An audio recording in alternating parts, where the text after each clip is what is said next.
morning, viewers. Welcome to my brief devotion titled Fresh Bread. And I do hope that it makes an impact in your life as you begin a new day in Christ. Turn with me to Romans chapter 6, verse 14, and let me read one of the most nebulous verses in the Bible. For sin will have no dominion over you, since you are not under the law, but under grace. Understanding this verse in its right context has caused great divisions in the Church of Christ today. I just want to share my opinion in trying to diffuse the detrimental effects this verse can cause the church or the body of Christ.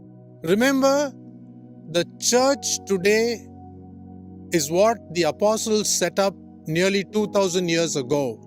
The word law has been alternatively used to describe the commandments of God as well as the traditions of men. The Bible teaches us that Jesus Christ never came to abolish the law, but to fulfill it.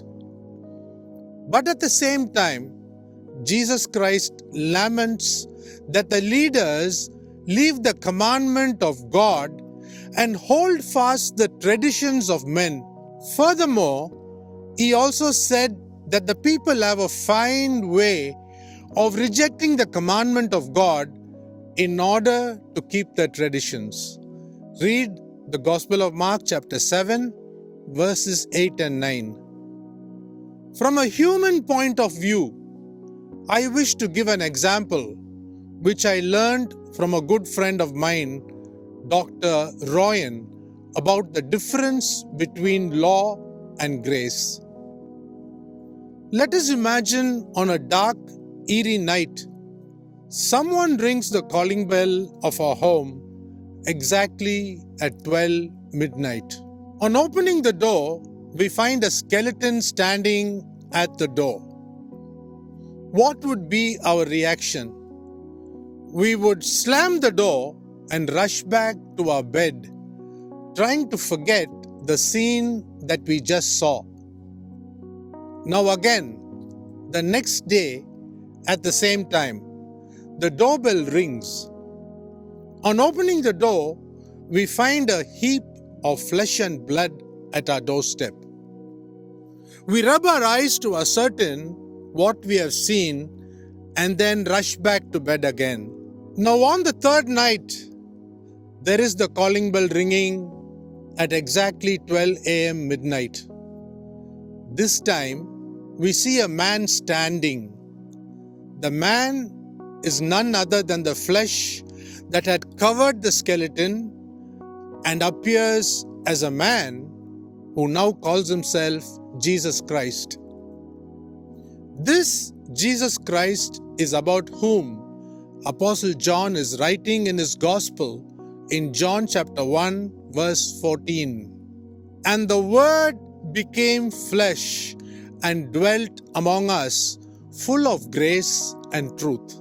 We have beheld his glory, glory as of the only Son from the Father. Now, without the skeleton, that is the law, the flesh cannot exist. Can we ever expect to visit a country which has no laws at all? Before giving the people of Israel a new country, the Lord gave them the law as well. But in the last days, God has also sent His Holy Spirit, the Spirit of grace, to lead us to fulfill the laws, which is the truth. Without the Spirit of grace, also known as the Spirit of truth, we cannot fulfill the unearthly demands of God. This is the New Testament. Think about it. Have a great day.